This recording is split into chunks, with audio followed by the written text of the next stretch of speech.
right, let's learn about female gametes. But before we do that, let's just take a moment and revisit how sperm were formed. So if you recall, inside the seminiferous tubules, we had the germ cell, spermatogonia, that underwent mitosis, and one stayed behind. The other one started meiosis one as a primary spermatocyte.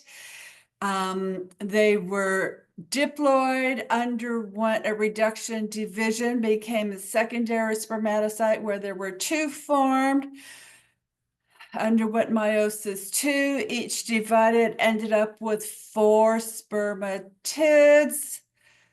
They underwent spermiogenesis, and then you ended up with sperm that were mature, went to the epididymis to mature. And that happened every day starting at puberty until you hit male menopause in your 80s.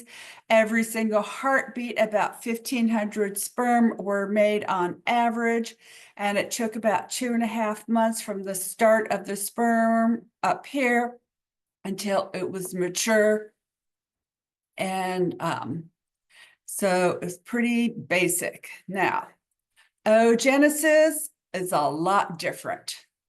So it starts during fetal life, pregnancy. Yeah, not even the fetus, when you're a zygote. That oogonium, that stem cell, undergoes mitosis and gives rise to two cells. One remains as an oogonium, and the other becomes a primary oocyte and enters meiosis one. All of these cells are diploid. They are 2N. So what does this mean? This means that a pregnant woman who is carrying a baby girl, the ovaries of that baby girl have started this process of gametes for her children. So that pregnant woman is carrying the gametes for her grandchildren. So if she is smoking, that pregnant woman, not only is she affecting her life and affecting the life of her baby girl, she is affecting the gametes for her grandchildren. All right, because they are in meiosis one. So meiosis one begins around week 12 during fetal development. Okay, so the mitosis happened,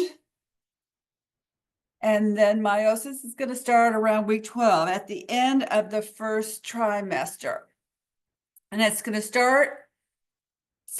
So it starts, enters prophase, but it's going to stop in late prophase. So in other words, crossing over is going to happen, but it's going to stop in prophase because the nuclear membrane is going to stay intact.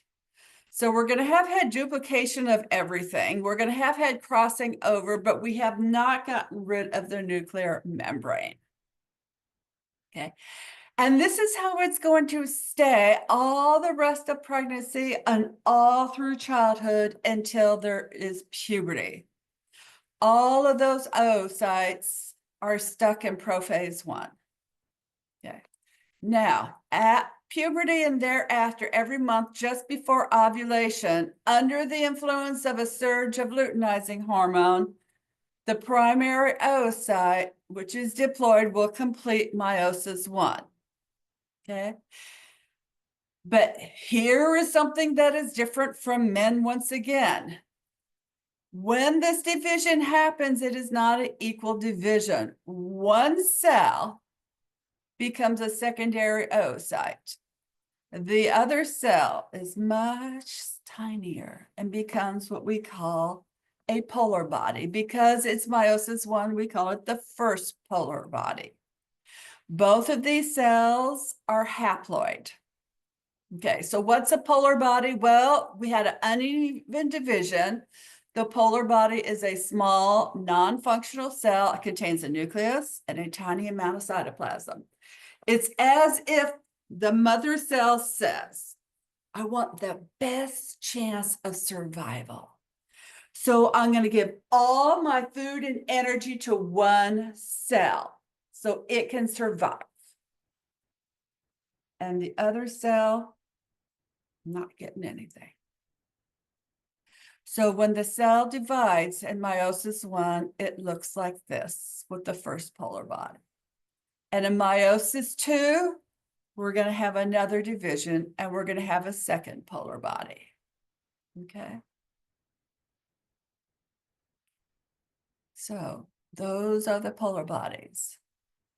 Now, this first polar body may or may not divide in meiosis 2.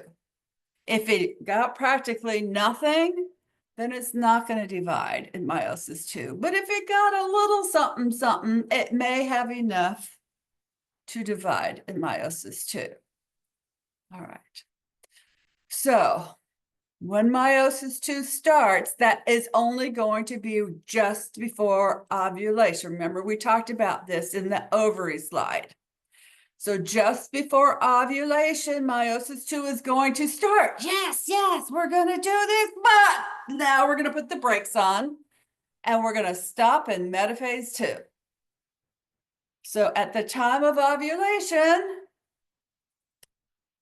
we have a secondary oocyte with a first polar body that is ovulated.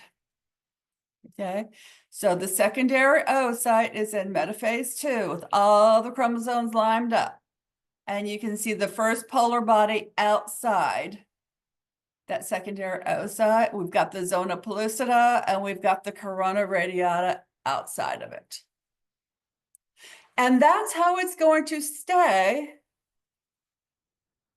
unless it gets fertilized. If it gets fertilized, meiosis 2 resumes. Okay, so after fertilization, we'll finish meiosis 2. We'll have another uneven division, form a second polar body. At this point, it's called an ovum.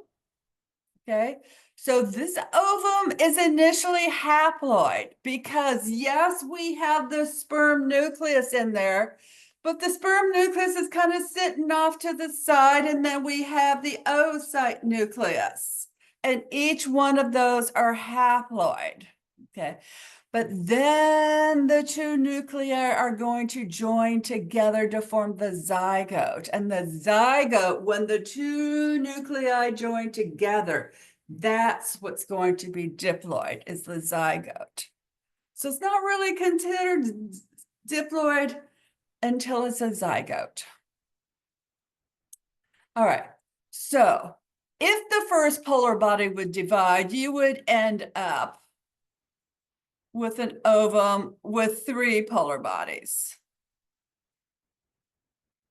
Okay, so let me go through it one more time to make sure you understand the overview of the timeline. Oogenesis, mitosis of the oogonium starts before birth. Okay, we've got the ovary. In utero, we've got 7 million oogonium that have developed. Okay, we're going to have the mitosis. We're going to start meiosis 1 before birth. We're going to stop in prophase 1. At the time of birth, we've lost 75% of them. So at the time of birth, we're down to a mere 2 million primary oocytes. Only 2 million. Imagine that. And that's how it's going to hold for another 10, 12, 14, however many years until puberty happens. Okay.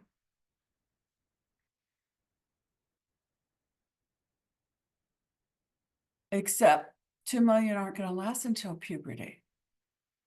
During that time, until puberty, that 2 million, we're going to lose about another 85%. So we're going to be down to about 300,000 by the time puberty hits. And let's say, for instance, you become a career woman and you put off pregnancy until, say, 35. Well, you would lose more than another 90%, because at 35, you'd be down to 30,000 of them. Okay. So anyway, starting at puberty, you're going to have half a dozen of these start the process of going through meiosis. They're going to start developing from prophase 1, going through metaphase 1, anaphase 1, not going to complete it. Only one of them is going to complete it right before ovulation and start meiosis 2 right before ovulation. The rest of them won't. Okay.